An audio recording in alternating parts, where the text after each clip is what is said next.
والبيت المعمور والسقف المرفوع.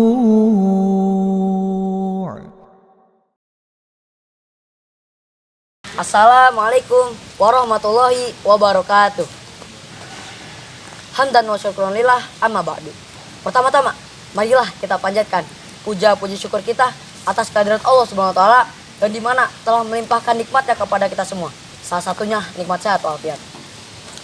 Tak lupa juga salawat serta salam marilah kita curah limpahkan kepada baginda besar Nabi Muhammad sallallahu alaihi wasallam yang telah membawa kita selaku umatnya dari zaman jahiliyah menuju zaman Islamiyah, dari zaman yang kegelapan menuju zaman terangnya, minaz zulumati ilan nur. Sebelum lanjut, ada pepatah mengatakan bahwa tak kenal maka tak sayang. Maka dari itu, perkenalkan, nama saya Uzra Arya Satya Janolindra. Saya di sini mewakili SMP ITA Al-Bunyan Boarding School dalam rangka perlombaan Pildacil yang diselenggarakan oleh SMK ITA El Makmur.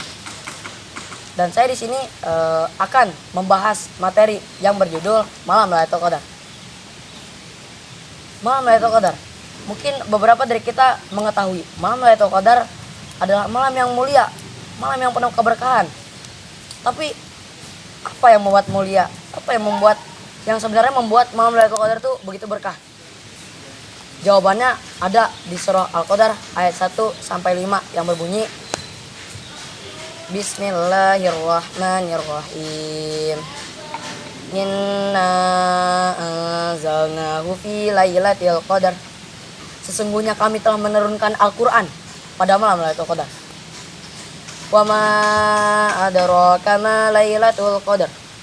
Dan tahukah kamu apakah malam Lailatul Qadar itu?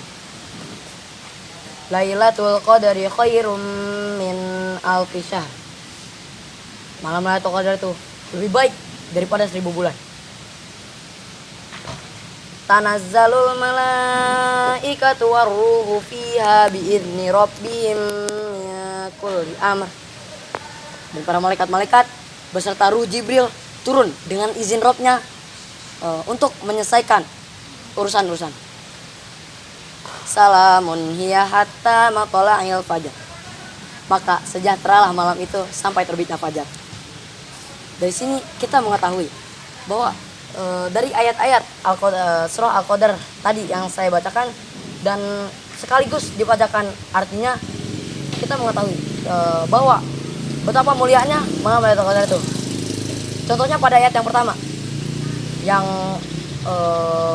artinya yang menegaskan bahwa Al-Quran turun pada malam Lailatul Qadar.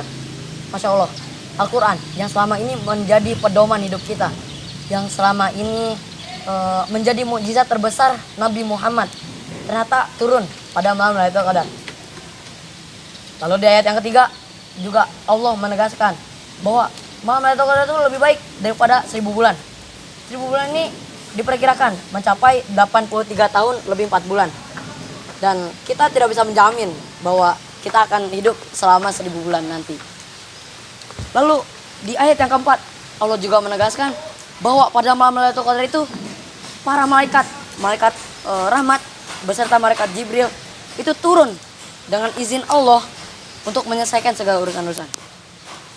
Dalam sebuah riwayat hadis qudsi bahwa berkisah pada setiap malam Lailatul Qadar malaikat Jibril akan berseru kepada malaikat rahmat untuk turun ke bumi untuk menyelesaikan segala urusan-urusan dan membawa hal-hal yang baik, dan juga untuk mengunjungi orang-orang yang sedang beribadah pada malam Lailatul Qadar dan menyalaminya. Masya Allah. Lalu di ayat yang terakhir, di ayat yang kelima, Allah juga menegaskan bahwa di mana jika kita melaksanakan ibadah pada malam Lailatul Qadar, niscaya kita akan sejahtera sampai terbitnya fajar. Masya Allah. Mungkin itu tadi beberapa kemuliaan yang bisa kita ambil dari surah Al-Qadar. Namun apa sih malam Lailatul Qadar kenapa turun? Kenapa malam Lailatul Qadar itu bisa turun ke muka bumi? Dalam sebuah riwayat hadis yang diriwayatkan oleh Anas bin Malik radhiyallahu anhu yang berasal dari kitab Durrul Mansur bahwa Rasulullah SAW bersabda, telah diturunkannya malam Lailatul Qadar kepada umat ini, umat Nabi Muhammad SAW, dan tidak kepada umat Nabi lain. Mengapa demikian? Karena dalam sebuah riwayat hadis juga Rasulullah yang berkisah tentang Rasulullah tuh ceritanya sedang bersedih hati, sedang gelisah hatinya, memikirkan umatnya yang berumur pendek. Sedangkan umat-umat Nabi lain, lihatlah umat-umat Nabi lain, mereka hidup selama ratusan tahun, bahkan ribuan tahun, itu untuk beribadah kepada Allah SWT. Nabi khawatir kita selaku umatnya yang berumur pendek, ya mungkin yang berumur panjang alhamdulillah, tapi kita tidak bisa menjamin kita akan hidup berumur panjang. Itu Nabi SAW tuh khawatir kita tidak akan dapat menyaingi atau bahkan melebihi amal-amal yang telah dikerjakan oleh umat-umat Nabi sebelumnya. Dan suatu keberuntungan bagi kita semua bila kita mendapatkan malam Lailatul Qadar, maka kita sama saja dengan beribadah selama 83 tahun lebih 4 bulan. Masya Allah. Mungkin cukup sekian dari Ana, kurang lebihnya mohon maaf. Bila ada salah kata mohon dimaafkan juga. Kebenaran sesungguhnya hanya milik Allah, dan semua kesalahan datang dari diri Ana pribadi. Wassalamualaikum warahmatullahi wabarakatuh.